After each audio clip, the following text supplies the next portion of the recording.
Welcome to International Securities Exchange's podcast series.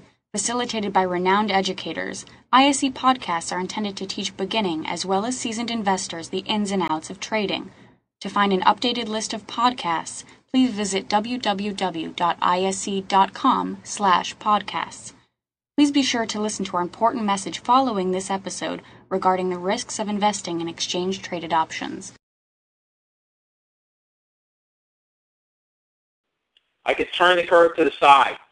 So if I was bullish on a certain asset, let's say the U.S. dollar Canadian was dropping. Well, today maybe it closed at 106, wherever it did. I think it was actually close at 105 today, 105.06. The probability of it going up or down tomorrow, according to options theory, is about the same.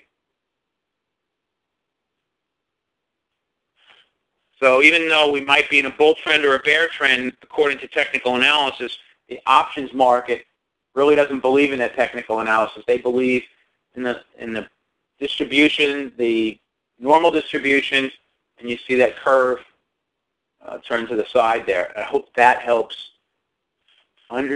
you understand how these options are priced a little bit more. It's just as likely, so you might see the call going to be pretty close when they're at the money. Features of the ISE FX options, they are options on exchange rates. They are U.S. dollar based, 50-cent strike prices. The premium is quoted in U.S. dollars.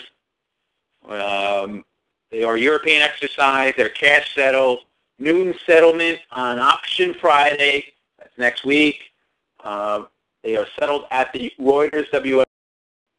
And you need to have an account at an equity options broker. If you have any questions on that, you can send me a quick email, smeizinger@ise.com. I'll show you my email at the end of the presentation, and I can help you with brokers. Continuous two-sided market makers, quotes, and the trading hours are 9:30 to 4:15, although we're hopeful that we're going to 7:30. That'll, of course, at some time in the near future. Current ISE offerings. So the symbol is really important because as you trade, you're going to need to type those ISE symbols. So AUX, DPX, CDD, EUI, YUK, PZO, NZD, SKA, or SFC. Those are the U.S. dollar based. We have 4 that are U.S. dollar quote, which means that the dollar is in the denominator or the quote currency. AUM, GBP, EUU, and NDO, and if any of you have ever traded the spot currencies, really the spot convention right here.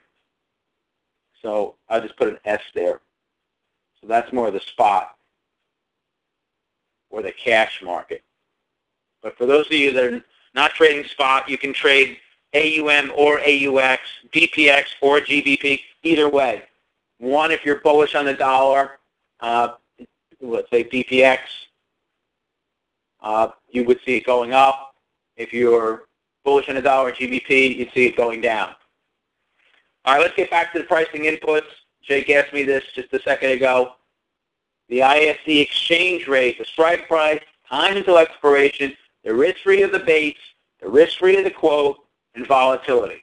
That's what goes in to your options pricing calculator, whatever you use.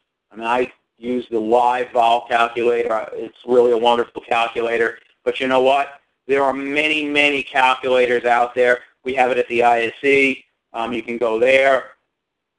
Helps you understand the risks of buying and selling an option. At the end of the option's life, an option is going to be either worth 0 or its intrinsic value. So it's the relationship between the strike price and that ISE pair value that's going to determine the cash value. How do we measure each and every day when the underlier is moving? Let's say the U.S. dollar is moving. So we're looking at the Aussie versus U.S. dollar. We want to know how much, if I'm long an AUM call, what would I be, how much of a benefit am I getting from that Australian dollar rallying? Well, that's called the delta. And I measure that 1 unit change, let's say in the Australian dollar, US dollar might be a 50% or a 60% or a 90%, 10%. It depends on the strike price that you select.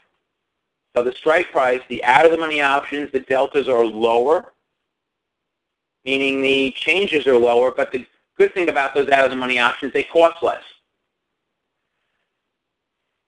Option strike prices are similar to insurance policy deductibles, differing risk-reward for different strike prices. Time is money when you're trading options. So if you buy a long-dated option, that's going to cost more than a short-dated option. If I knew I was going to be right, if I was 100% certain, which again, I'm not 100% certain on anything, but if I was, I would probably buy a very short-term option. What I like to remind investors is you might want to give yourself a month or two more than you think you need so you have enough time.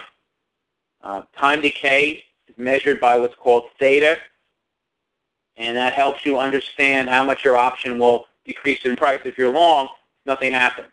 There's also another term called gamma, and that tells me how quickly my delta changes. My delta tells me how much my option is going to move up or down based on the underlier. So gamma is going to manufacture the delta. If you want to learn more about all that, come back to the class, the Option Greek class, and that's coming up very, very soon. Options have value for two reasons, because of volatility and the interest rate differential. So if I didn't have any volatility, well, all options would trade at their intrinsic value, essentially, if there wasn't any interest rate. But we do have interest rates, and we do have volatility, and that's why you'll see option premiums. When I say option premiums, something different than the intrinsic value. So if I'm looking at AUM trading at 89.11, the 87 call, in most cases, is not going to trade at $2.11. It's going to trade more than that because there's a bit of volatility in there. There might be a little bit of interest rate. If I want to look at the interest rates, well, it's the exchange rate plus a put, and that actually creates what is called a synthetic call. So the interest rates really, they do matter. Interest rate differential is very, very important in FX options.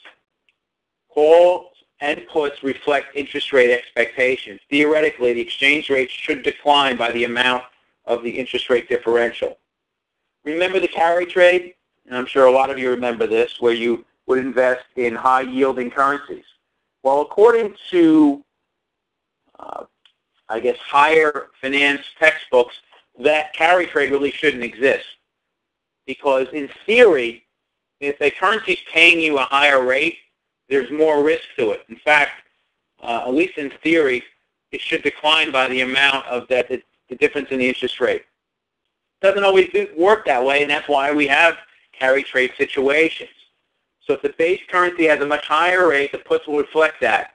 Meaning, if you look at AUM, the puts are going to be higher relative to the calls. The base currency has a much lower risk-free rate. The calls are going to reflect their pricing with higher values relative to puts, AUX.